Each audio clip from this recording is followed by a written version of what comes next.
नमस्कार, आप सभी का हार्दिक अभिनंदन। आइए पद्म पुराण के उत्तरखंड के अगले अध्याय का पाठन आरंभ करते हैं। यमराज की आराधना और गोपी चंदन का महात्म्य। नारद जी ने कहा, सुरश्रेष्ठ, अब मेरे हित के लिए आप यम की आराधना बताइए। देव, किस उपाय से मनुष्य को एक नरक से दूसरे नरक में नहीं जाना पड़ता? सुना जाता है यमलोक में वैतरणी नदी है जो दुर्दृश्य, अपार, दुस्तर तथा रक्त की धारा बहाने वाली है। वह समस्त प्राणियों के लिए दुस्तर है। उसे सुगमता के साथ किस प्रकार पार किया जा सकता है? महादेव जी बोले, ब्रह्मण पूर्व काल की बात है। द्वारकापुरी के समुद्र में स्नान करके मैं ज्यों ही निकला, सामने से मुझे ब्रह्मचारी मुद्गल मुनि आते दिखाई दिए। उन्होंने प्रणाम किया और विस्मित होकर इस प्रकार कहना आरंभ किया। मुद्गल बोले, देव, मैं अकस्मात मूर्छित होकर पृथ्वी पर गिर पड़ा था। उस समय मेरे सारे अंग जल रहे थे। इतने ही में यमराज के दूतों ने आकर मुझे बलपूर्वक शरीर से खींचा। मैं अंगूठे के बराबर पुरुष शरीर धारण करके बाहर निकला। फिर उन दूतों ने मुझे खूब कसकर बांधा और उसी अवस्था में यमराज के पास पहुंचा दिया। मैं एक ही क्षण में यमराज की सभा में पहुंचकर देखता हूं कि पीले नेत्र और काले मुख वाले यम सामने ही बैठे हैं। वे महाभयंकर जान पड़ते थे। भयानक राक्षस और दानव उनके पास बैठे और सामने खड़े थे। अनेक धर्माधिकारी तथा चित्रगुप्त आदि लेखक वहां मौजूद थे। मुझे देखकर विश्व के शासक यम ने अपने किंकरों से कहा, अरे, तुम लोग नाम के भ्रम में पड़कर मुनि को कैसे ले आए? इन्हें छोड़ो और कौंडिन्य नामक ग्राम में जो भीमक का पुत्र मुद्गल नामक क्षत्रिय है उसको ले आओ, क्योंकि उसकी आयु समाप्त हो चुकी है। यह सुनकर वे दूत वहां गए और पुनः लौट आए। फिर समस्त यमदूत धर्मराज से बोले, सूर्यनंदन, वहां जाने पर भी हम लोगों ने ऐसे किसी प्राणी को नहीं देखा जिसकी आयु क्षीण हो चुकी हो। न जाने कैसे हम लोगों का चित्त भ्रम में पड़ गया। यमराज बोले, जिन लोगों ने वैतरणी नामक द्वादशी का व्रत किया है वे तुम यमदूतों के लिए प्राय अदृश्य हैं। उज्जैन, प्रयाग अथवा यमुना के तट पर जिनकी मृत्यु हुई है तथा जिन्होंने तिल, हाथी, सुवर्ण और गौ आदि का दान किया है, वे भी तुम लोगों की दृष्टि में नहीं आ सकते। दूतों ने पूछा, स्वामिन, यह व्रत कैसा है? आप उसका पूरा पूरा वर्णन कीजिए।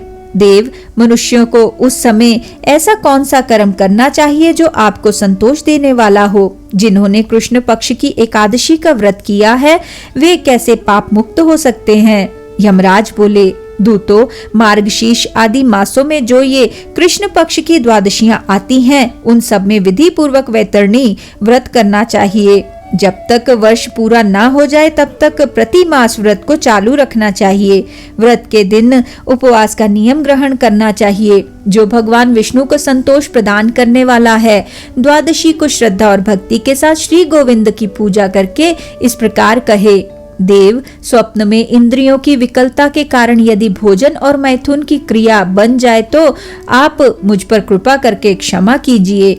इस प्रकार नियम करके मिट्टी, गोम्य और तिल लेकर मध्याह्न में तीर्थ जलाशय के पास जाए और व्रत की पूर्ति के लिए निम्नांकित मंत्र से विधि पूर्वक स्नान करे। अश्व क्रांते रथ क्रांते विष्णु क्रांते वसुंधरे, मृत्तिके हर में पापम यन्मया पूर्व संचितम, तव्याहतेन पापेन सर्व पापे प्रमुच्यते, काश्याम चैव तु संभूतास्तिला वै विष्णु रूपिणः, तिल स्नानेन गोविंद सर्व पापम व्यपोहति, विष्णु देहोद्भवे देवी महापापा पहारिणी, सर्व पापम हर त्वं वै सर्वौषधि नमोस्तुते। अर्थात, वसुंधरे, तुम्हारे ऊपर अश्व और रथ चला करते हैं तथा वामन अवतार के समय भगवान विष्णु ने भी तुम्हें अपने चरणों से नापा था। मृत्तिके, मैंने पूर्व जन्म में जो पाप संचित किया है मेरा वह सारा पाप तुम हर लो। तुम्हारे द्वारा पाप का नाश हो जाने पर मनुष्य सब पापों से मुक्त हो जाता है। तिल काशी में उत्पन्न हुए हैं तथा वे भगवान विष्णु के स्वरूप हैं। तिल मिश्रित जल के द्वारा स्नान करने पर भगवान गोविंद सब पापों का नाश कर देते हैं। देवी सर्वौषधि, तुम भगवान विष्णु के देह से प्रकट हुई तथा महान पापों का अपहरण करने वाली हो। तुम्हें नमस्कार है, तुम मेरे सारे पाप हर लो।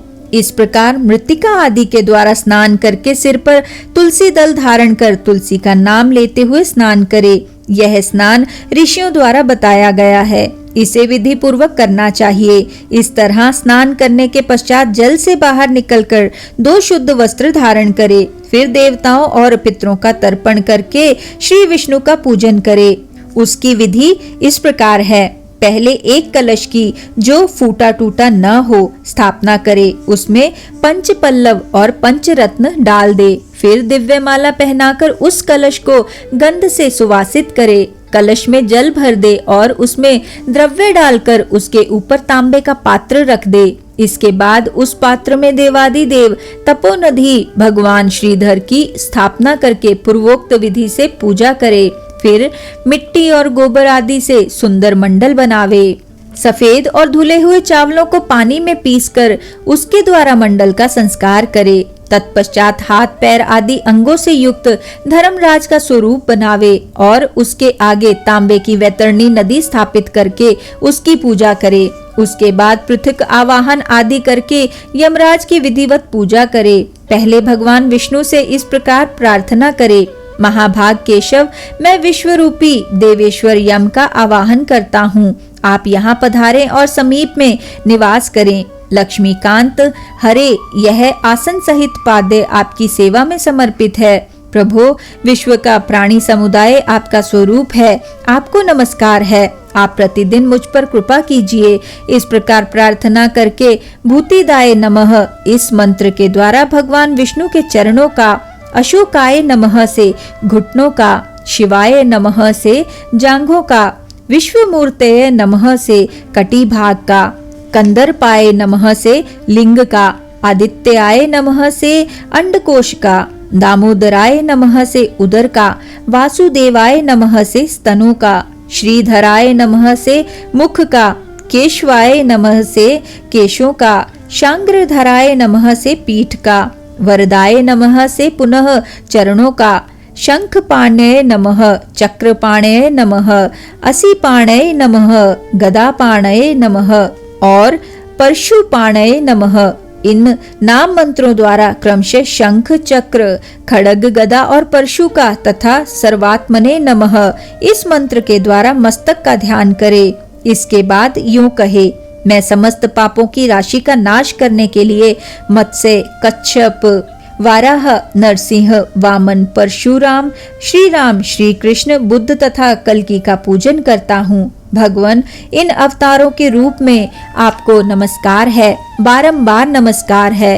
इन सभी मंत्रों के द्वारा श्री विष्णु का ध्यान करके उनका पूजन करे। तत्पश्चात निम्नांकित नाम मंत्रों के द्वारा भगवान धर्मराज का पूजन करना चाहिए।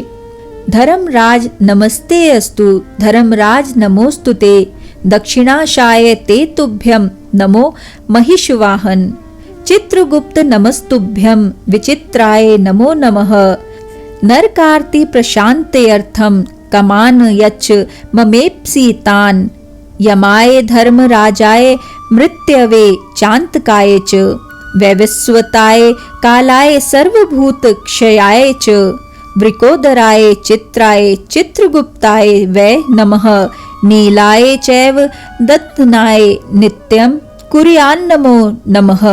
अर्थात धर्मराज, आपको बारंबार नमस्कार है। दक्षिण दिशा के स्वामी, आपको नमस्कार है। महिष पर चलने वाले देवता, आपको नमस्कार है। चित्रगुप्त, आपको नमस्कार है। नरक की पीड़ा शांत करने के लिए विचित्र नाम से प्रसिद्ध, आपको नमस्कार है। आप मेरी मनोवांछित कामनाएं पूर्ण करें। यम, धर्मराज, मृत्यु, अंतक, वैवस्वत, काल, सर्वभूत क्षय, वृकोदर, चित्र, चित्रगुप्त, नील और दत्न को नित्य नमस्कार करना चाहिए। तदनंतर वैतरणी की प्रतिमा को अर्घ्य देते हुए इस प्रकार कहे, वैतरणी, तुम्हें पार करना अत्यंत कठिन है। तुम पापों का नाश करने वाली और संपूर्ण अभीष्ट वस्तुओं को देने वाली हो। महाभागे, यहाँ आओ और मेरे दिए हुए अर्घ्य को ग्रहण करो। यमद्वार के भयंकर मार्ग में वैतरणी नदी विख्यात है। उससे उद्धार पाने के लिए मैं यह अर्घ्य दे रहा हूँ, जो जन्म, मृत्यु और वृद्धावस्था से परे है।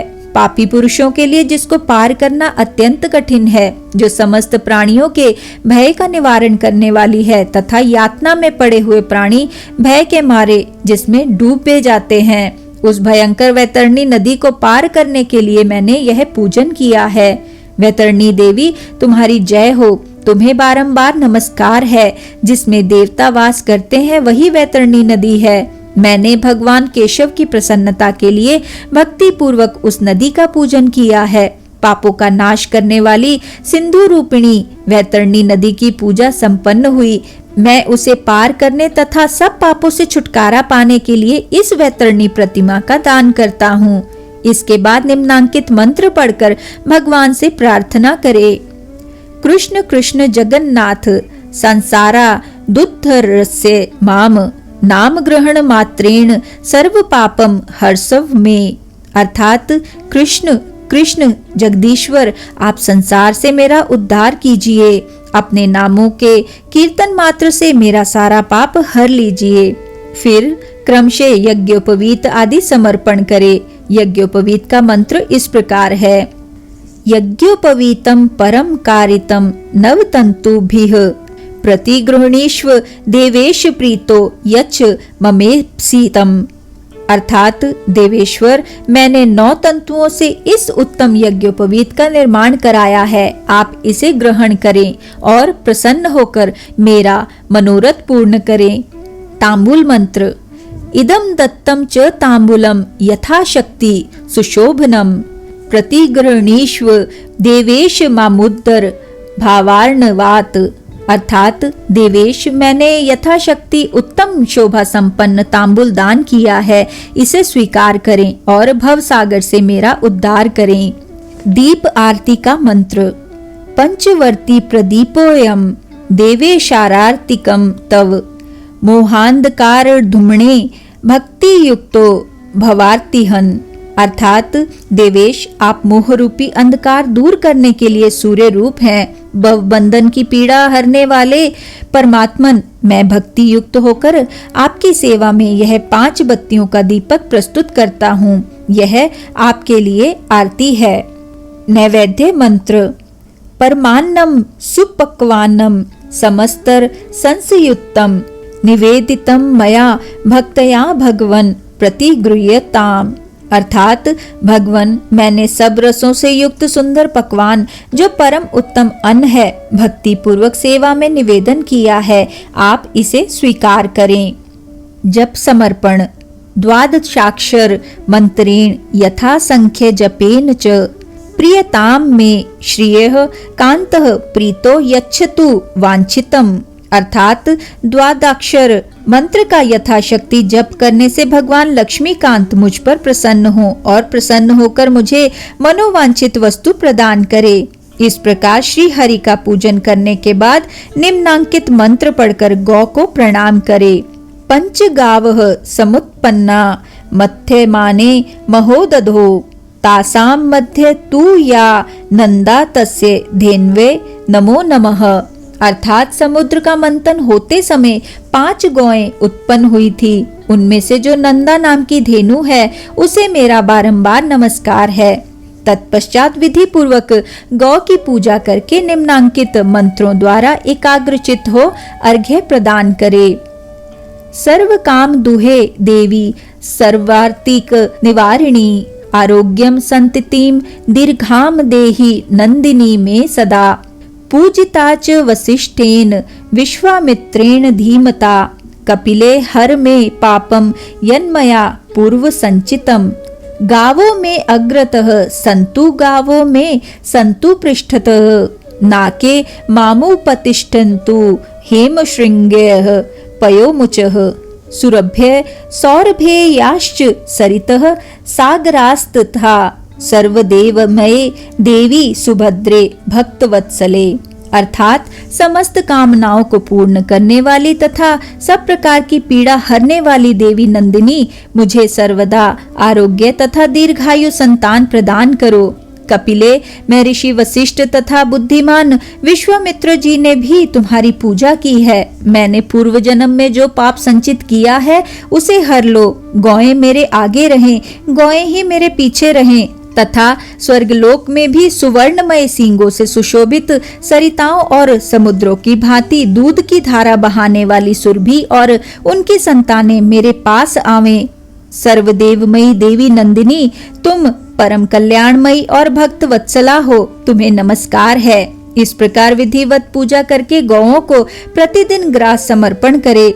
उसका मंत्र इस प्रकार है: सौरभेयः सर्वहितः पवित्रः पापनाशिनीः प्रतिगृह्णन्तु मे ग्रासं गावस्त्रय लोक्य मात्रः, अर्थात सबके हित में लगी रहने वाली पवित्र पापनाशिनी तथा त्रिभुवन की माता गौएं मेरा दिया हुआ ग्रास ग्रहण करें। महादेव जी कहते हैं, इस प्रकार धर्मराज के मुख से सुने हुए वैतरणी व्रत का मेरे आगे वर्णन करके इच्छानुसार भ्रमण करने वाले द्विज श्रेष्ठ मुद्गल मुनि चले गए।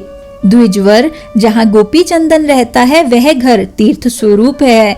यह भगवान श्री विष्णु का कथन है। जिस ब्राह्मण के घर में गोपी चंदन मौजूद रहता है वहाँ कभी शोक, मोह तथा अमंगल नहीं होते।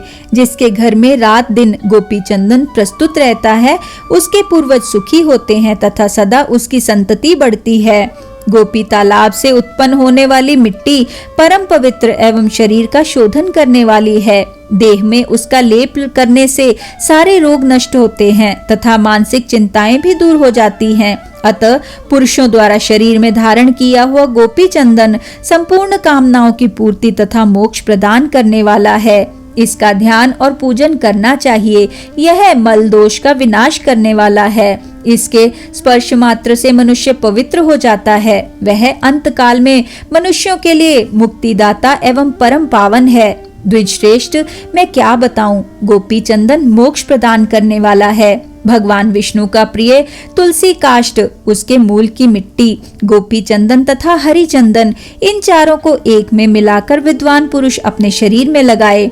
जो ऐसा करता है उसके द्वारा जम्बू द्वीप के समस्त तीर्थों का सदा के लिए सेवन हो जाता है। जो गोपी चंदन को घिसकर उसका तिलक लगाता है वह सब पापों से मुक्त हो श्री विष्णु के परम पद को प्राप्त होता है। जिस पुरुष ने गोपी चंदन धारण कर लिया उसने मानो गया में जाकर अपने पिता का श्राद्ध तर्पण आदि सब कर लिया। इसी के साथ आज के इस सुंदर पाठन को हम यहीं पे विराम देते हैं और अगले अध्याय के पाठन के लिए हमारे साथ फिर से जुड़िएगा। आइए विष्णु जी के इस सुंदर मंत्र से आज के पाठन का समापन करते हैं। ओम नमो भगवते वासुदेवाय। ओम नमो भगवते वासुदेवाय। ओम नमो भगवते वासुदेवाय। ओम नमो भगवते वासुदेवाय। ओम नमो भगवते वासुदेवाय। ओम नमो भगवते वासुदेवाय। ओम नमो भगवते वासुदेवाय। धन्यवाद।